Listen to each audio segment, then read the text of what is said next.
नमस्कार, हम प्रतिमा चौधरी। दोपहर 3 बजे के भोजपुरी समाचार में स्वागत बा। सबसे पहले प्रमुख समाचार। आज विश्व वातावरण दिवस नेपाल लगायत विश्वभर विभिन्न कार्यक्रम करत मनावल जा रहल।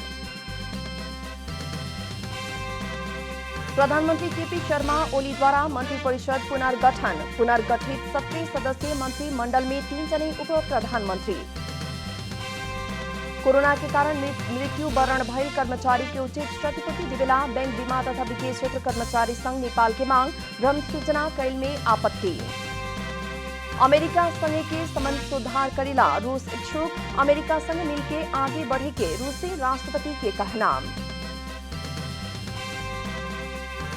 अमेरिकी Serena Williams French open tennis के चौथा चरण में प्रवेश, डैनियल कोलिन्स पराजित।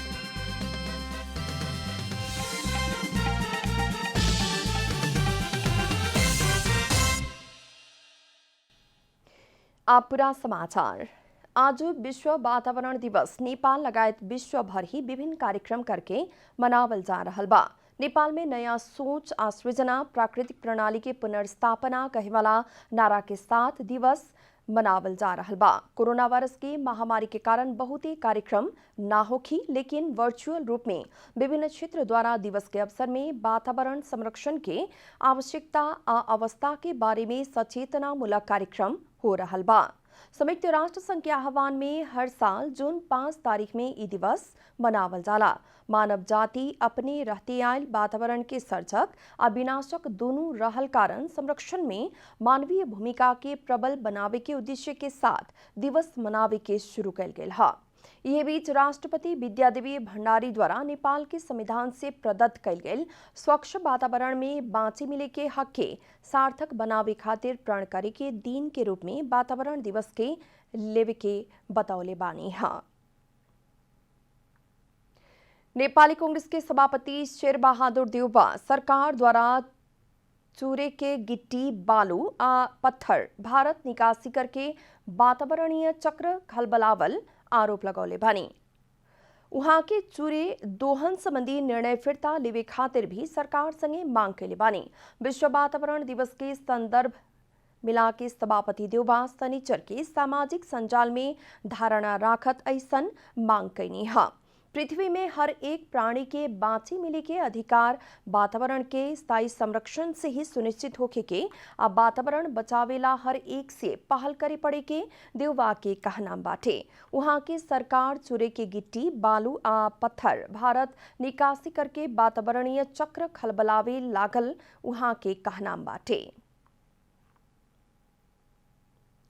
प्रधानमंत्री केपी शर्मा ओली मंत्री परिषद पुनर्गठन कैले बानी। विस्तारित मंत्री परिषद में प्रधानमंत्री सहित 17 जने मंत्रिमंडल पुनर्गठन भइल है। प्रधानमंत्री ओली द्वारा रक्षा, गृह, पर्यटन, संचार, सामान्य प्रशासन, कृषि, उद्योग, वाणिज्य तथा आपूर्ति मंत्रालय अपना पास रख के मंत्रिमंडल पुनर्गठन कैल गेल है। नवगठित मंत्री परिषद में विष्णु पौडेल उप प्रधान सहित अर्थ, रघुवीर महासेठ उप प्रधान सहित परराष्ट्र और राजेंद्र महतो उप प्रधान सहित शहरी विकास मंत्री बनल बानी है। ओई लेखा भौतिक पूर्वाधार में बसंत नेमवांग, शिक्षा में कृष्ण गोपाल श्रेष्ठ और कानून में लीलानाथ श्रेष्ठ मंत्री के रूप में यथावते बानी। ओई लेखा नवनियुक्त अन्य मंत्री सब में स्वास्थ्य तथा जनसंख्या मंत्री में शेरबहादुर तामाङ शपथ लेले बानी। जसपा से महतो के अलावा 7 जने मंत्री आ 2 जने राज्य मंत्री के जिम्मेवारी लेले बानी है। नवनियुक्त मंत्री सबके राष्ट्रपति विद्यादेवी भंडारी पद तथा गोपनीयता का शपथ करौले रहने। नेकपा एमाले के नेता भीम रावल प्रधानमंत्री केपी शर्मा ओली द्वारा जसपा के सरकार में सहभागी करावत मंत्री परिषद पुनर्गठन के लोकतंत्र और संविधान विपरीत रहल प्रतिक्रिया दिले बानी। सामाजिक संजाल मार्फत आपन धारणा राखत रावल ओली के संवैधानिक लोकतांत्रिक मान्यता एवं राष्ट्रहित विरोधी, स्वेच्छाचारी आ अनुत्तरदायी चरित्र मंत्री परिषद के अदल बदल में और छताछुल्ल भई बतौले बानी हम। रावल द्वारा ओली के निर्णय बीतल आम निर्वाचन में जनता से देहल जनादेश विपरीत रहल भी प्रतिक्रिया देहल गइल बा। वहां के 2 बार संविधान सभा के निर्वाचन होके जनता से बड़का मूल्य चुका के जारी भइल संविधान संशोधन करे खातिर कह के कथित कार्यदल गठन कइल राष्ट्रघात आ जनघात भइल भी बतावल गइल बा।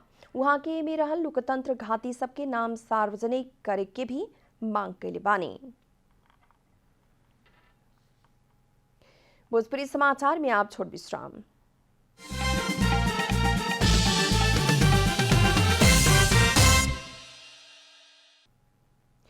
भोजपुरी समाचार में आप बाकी समाचार।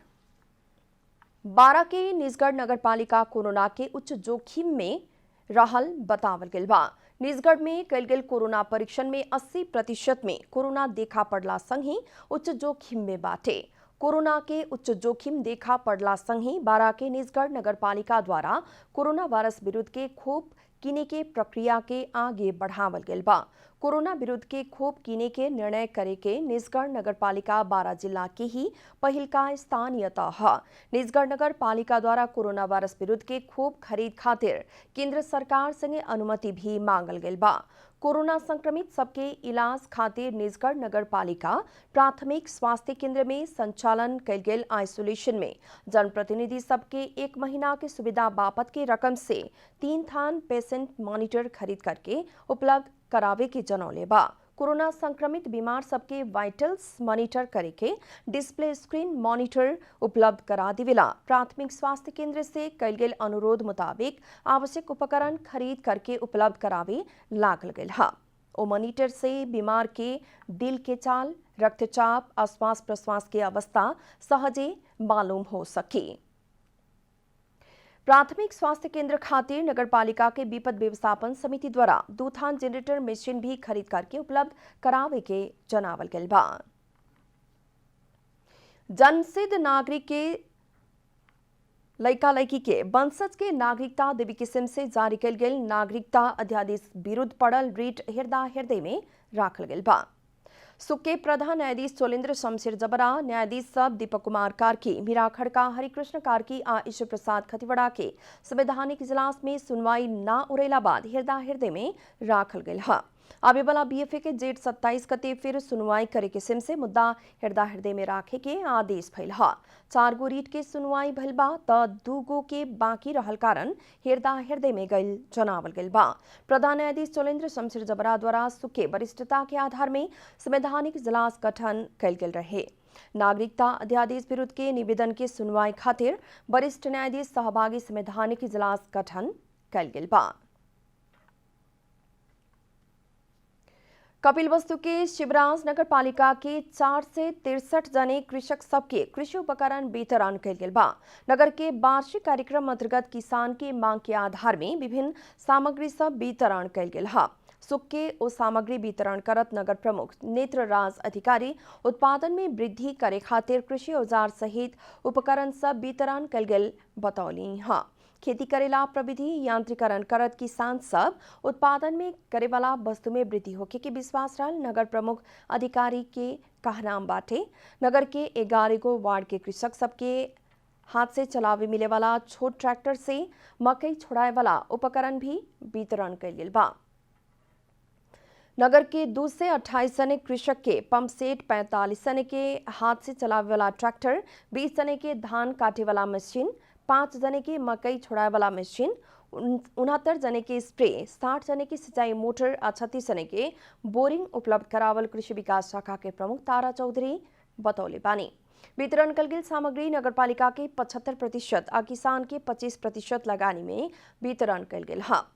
1 करोड़ 15 लाख रुपया के कृषि सामग्री वितरण कल गेल चौधरी बतौले बानी। शिवराजनगर पालिका से देहल छोट ट्रैक्टर मिलला बाद थारू के खेत जोते के गोरू हली के चिंता हटल बाटे। गोरू आ हली के पैसा बचत होखे के साथ ही समय के भी बचत होखे वाला भइल बा। शिवराज के किसान सब आकाश से कहिया पानी पड़ी तक खेती कल जाए कहे वाला चिंता से भी मुक्त भइल बाटे लोग। अब आर्थिक समाचार के साथ में हुलास भए अरू किन खोज्ने।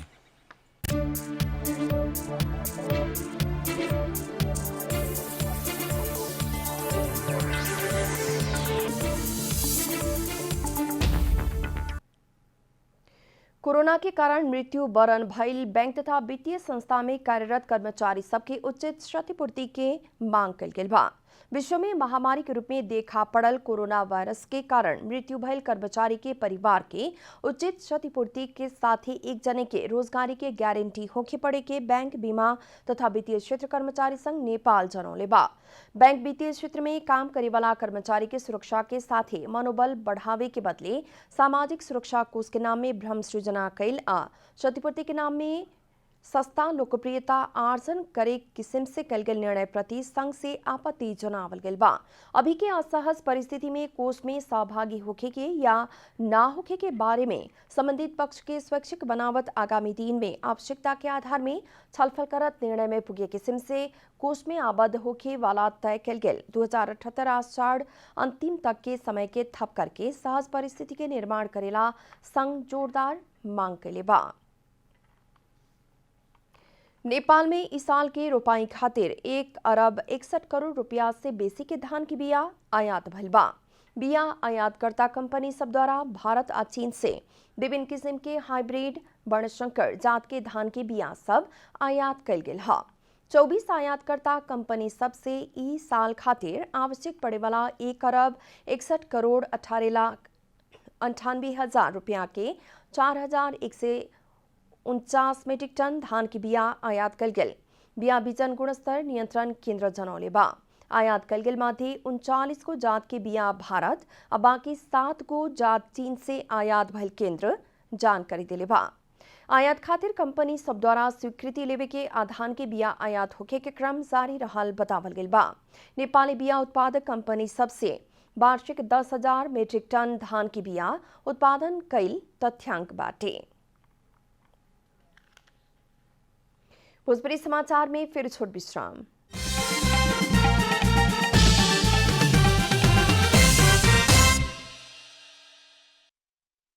अब अंतर्राष्ट्रीय समाचार।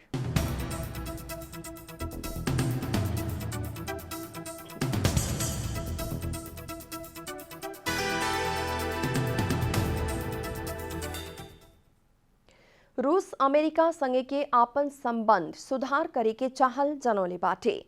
रूसी राष्ट्रपति व्लादिमीर पुतिन आवे वाला महीना अमेरिकी समकक्षी जो बाइडेन संगे होखे वाला शिखर सम्मेलन में दोनों देश बीच के संबंध सुधार खातिर छलफल होखे के बतौले बानी। विपक्षी दल के नेता नावल्नी क्रेमलिन प्रति पुतिन सरकार से कल गेल व्यवहार के प्रति अमेरिका से कड़ा आलोचना कैला संग ही दोनों देश के संबंध थप ठंडा भइल रहे। वही देखा यूक्रेन के द्वंद्व आ अमेरिकी राष्ट्रपति निर्वाचन में डोनाल्ड ट्रंप के सहयोग कैल आ हैकर सबसे साइबर आक्रमण कैल लगायत के घटना में रूस के संलग्नता रहल अमेरिका से आरोप लगावते आ रहल बाटे। आप खेलकूद समाचार।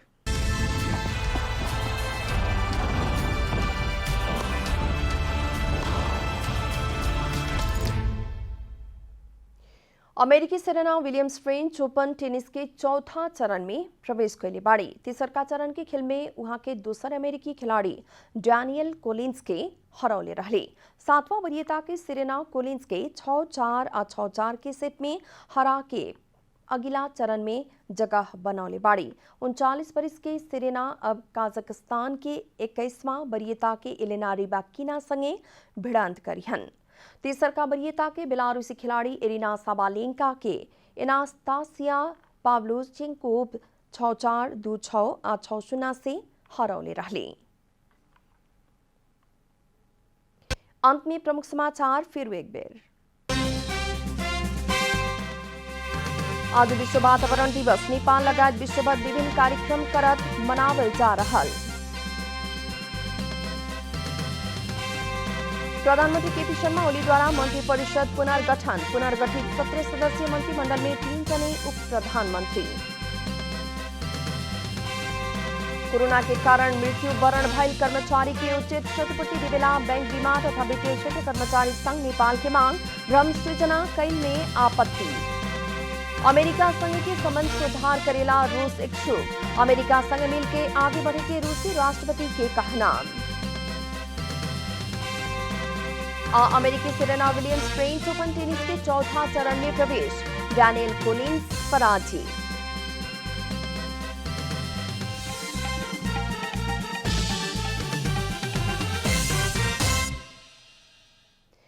एकरे साथ भोजपुरी समाचार अभी खातिर इतना ही। जनता द्वारा जनता खातिर प्रसारित जनता टेलीविजन के कार्यक्रम सब यूट्यूब, ट्विटर, फेसबुक का हमनी के वेबसाइट जनतासमाचार.com में भी पढ़ आ देख सकतानी लोग। सूचना में अपने के सहभागिता, समय में समाचार हमनी के प्रतिबद्धता।